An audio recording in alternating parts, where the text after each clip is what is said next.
It was a plane that ruled the skies during World War II. So what is a B-29 bomber doing at the bottom of an Arizona lake?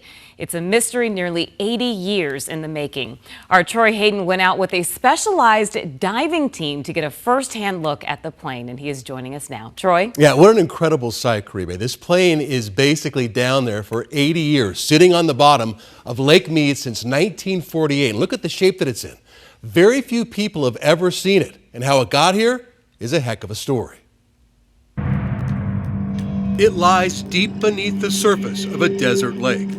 Once the most advanced military aircraft in the sky, responsible for delivering the deadliest weapon ever unleashed on mankind. What is it? How did it get here? We're taking a dive back in time. We're on Lake Mead. This is the breathing loop. Joel Silverstein is the owner of Tech Diving Limited, a professional diver. He'll lead the operation. It is one of the most remote sites in Lake Mead. His son Jonah is running the boat, and Ryan Sawyer will stay topside. We ready our gear. The B-29 was America's most advanced bomber at the end of World War II. The Enola Gay, which dropped the atomic bomb on Hiroshima, was a B-29. In 1948, this particular plane was doing experiments for missile guidance systems. The pilots, though, came in too low over Lake Mead. They misjudged their altitude. They hit the water, and they sank. The crew survived, but the plane has been sitting on the bottom now for almost 80 years. All right, let's go down and see this big plane.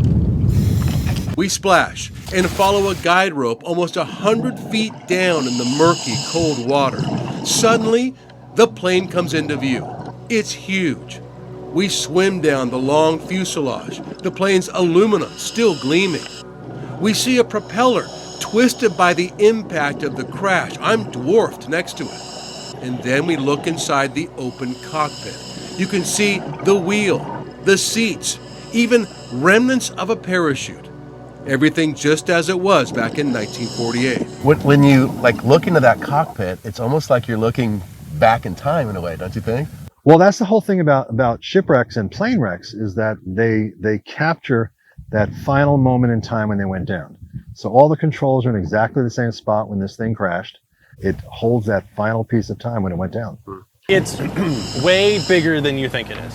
You know, you go, you see the airplanes in the sky, you see them at air shows, but then when you get to dive it and you're in this three-dimensional space, this thing's massive.